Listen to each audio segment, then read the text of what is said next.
Sa Tribunal ng San Diego, nagtimpo ng mga makapangyarihan upang talakayin ang mga usaping may kinalaman sa bayan. Ngunit sa likod ng formalidad, umiiral ang sigalot sa pagitan ng simbahan at gobyerno. Isang tahimik ngunit matinding labanan ng kapangyarihan. Sa isang bayan na tila pinamamahalaan ng dalawang pwersa, sino ang tunay na may hawak ng kapangyarihan? At sa pulong na ito ba ay isang talakayan para sa kapakanan ng bayan o isang larangan ng pagsasalpukan ng mga paniniwala?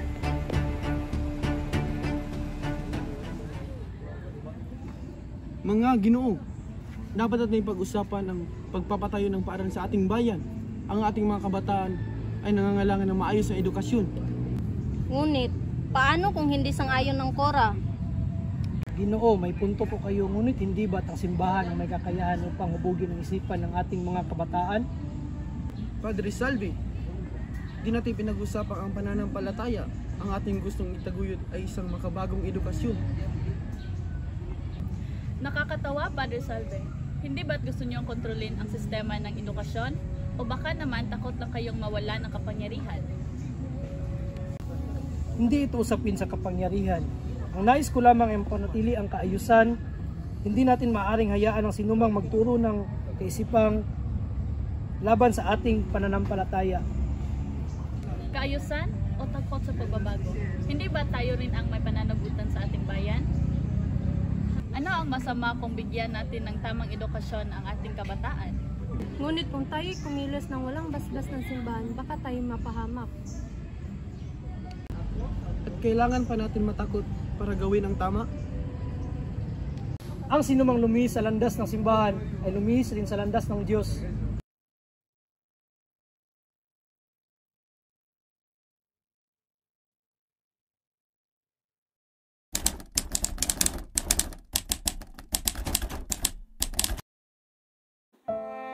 Sa isang kubo sa dulo ng bayan, isang ina ang walang sawang nananalangin sa kanyang payak na mundo. Tanging ang kanyang mga anak ang nagbibigay ng liwanag sa kanyang pusong uhaw sa pagmamahal.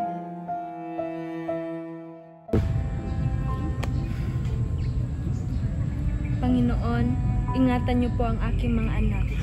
Bigyan sila ng lakas sa kabila ng kanilang mga pagod.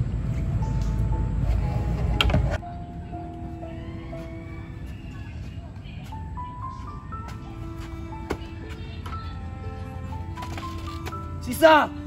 Nasaan yung pagkain ko? Pedro, wala pa si Basilio at Christine, pero may natira pang kaunting pagkain. Ano ito? Damo? Ito yung pagkain mo sa akin?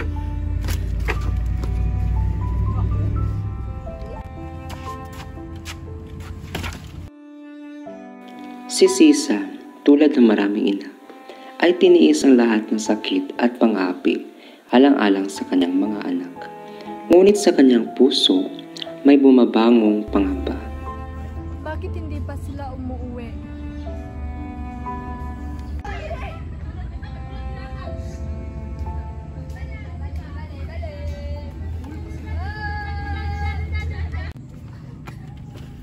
Basilio!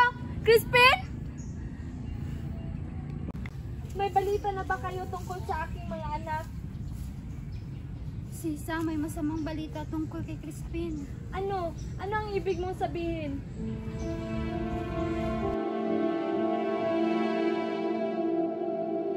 At sa sandaling iyon, isang ina ang binalot ng takot. Isang takot na mas masakit pa kaysa sa gutom, kaysa sa hirap.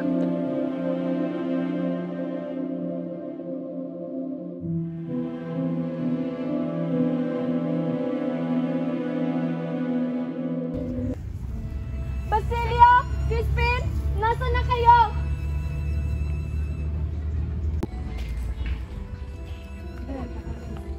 Nakakaawa siya, mukhang nawawala na siya sa sarili. Ngunit sino ba ang higit na dapat mawala ng katinuan? Ang isang inang biktima ng pang-api o ang isang lipunang walang pakialam sa kanyang pagdurusa?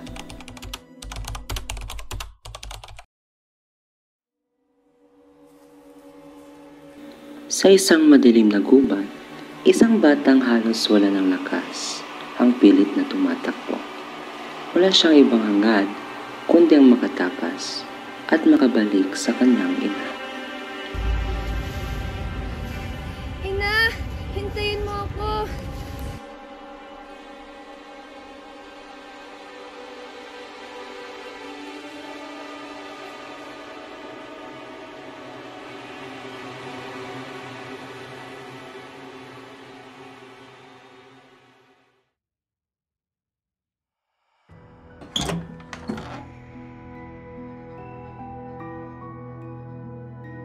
Sa isang tahimik na sulok ng bayan, ang isang matandang itinuturing nilang baliw ay nagsusulat ng mga bagay na maaaring hindi maunawaan ng marami, ngunit maaaring magbibigay liwanag sa mga darating na panahon.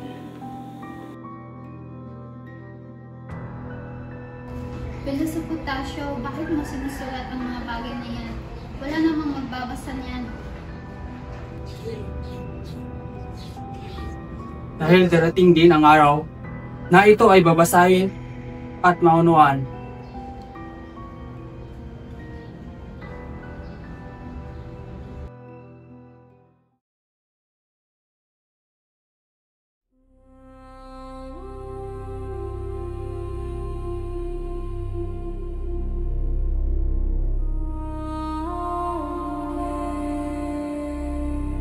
Pasiya! Crispin!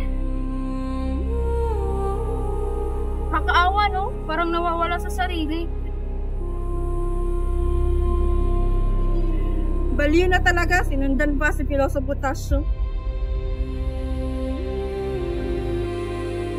Sa bayan ng San Diego, may dalawang uri ng baliw. Ang isa ay nagsasalita ng katotohanan na hindi nila kayang tanggapin. At ang isa ay isang inang nawalan ng lahat.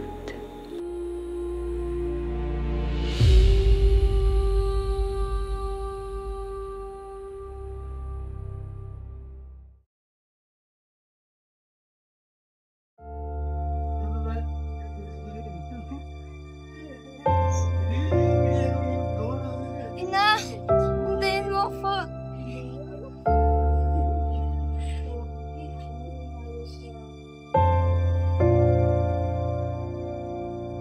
Sa gitna ng kadiliman, may mga bituin pa rin nagniningning.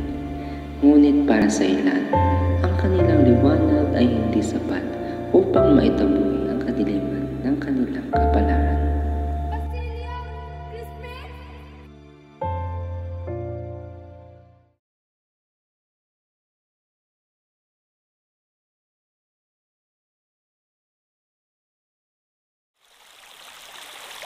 Sa umaga ng isang mapayapang araw, ang mga mangingisda ng San Diego ay naghahanda upang harapin ang lawa.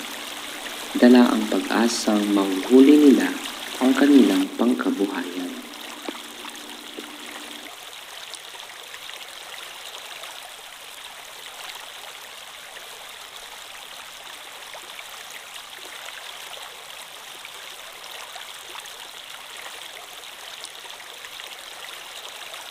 Maganda ang tubig ngayon.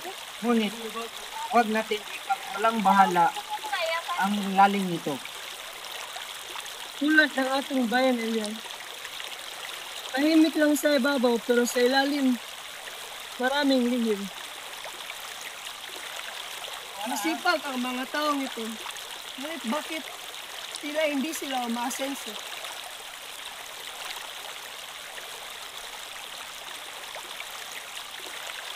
Dahil tulad ng lawa, may mga anino sa ilalim ng lipunan. Mga aninong pumipigil sa kanila. Hindi ba't may batas upang mapanatili ang kaayusan? Ang batas na hindi para sa lahat ay hindi batas.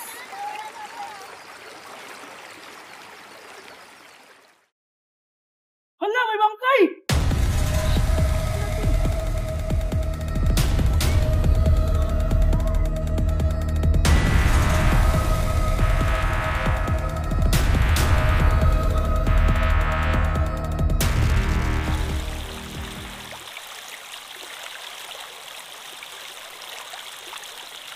Sino siya? Sana namang biktima ng pagpatay ng walang hustisya. Hindi ganito ang pangarap ko para sa aking bayan. Kung tunay kang may malasakit, Don Crisostomo, hindi ka na pangarap ang kailangan mo kundi kilos. Sa araw na iyon, hindi lamang isang bangkay ang lumitaw mula sa lawa. Kasabay nito, ang mga mata ng isang lalaking dating naniniwala sa kapayapaan ay nagising sa isang masakit na katotohanan.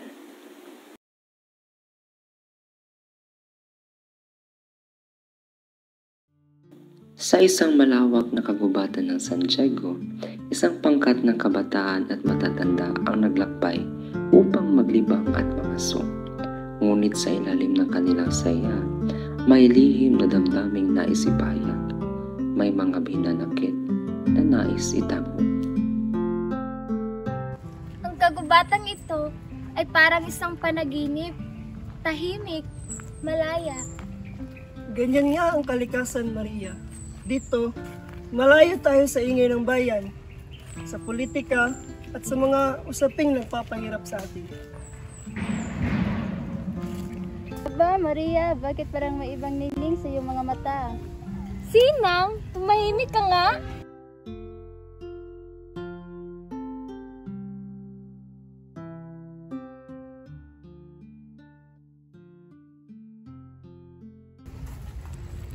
Maria, may sasabihin sana ako. Ano iyon, Crisostomo? Marami akong nalaman mula nang magbalik ako sa bayan.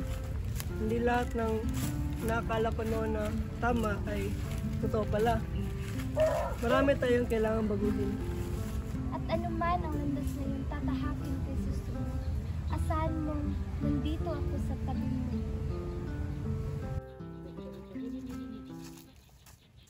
Don Crisostomo, kailangan kitang kausapin ng masinsinan.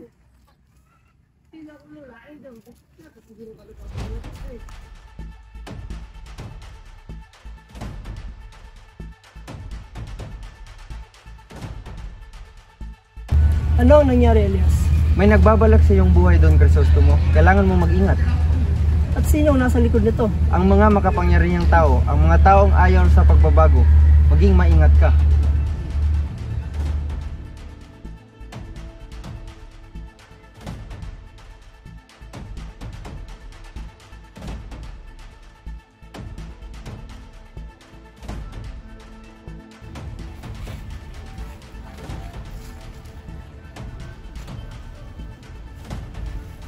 Crisostomo, may bumabagabag ba sa iyo?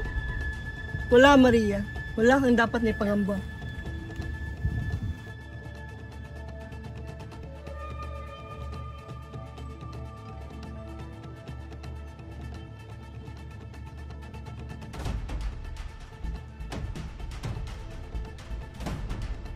Ang kagubatan ay saksing pipi sa mga lihim ng puso at ng bayan.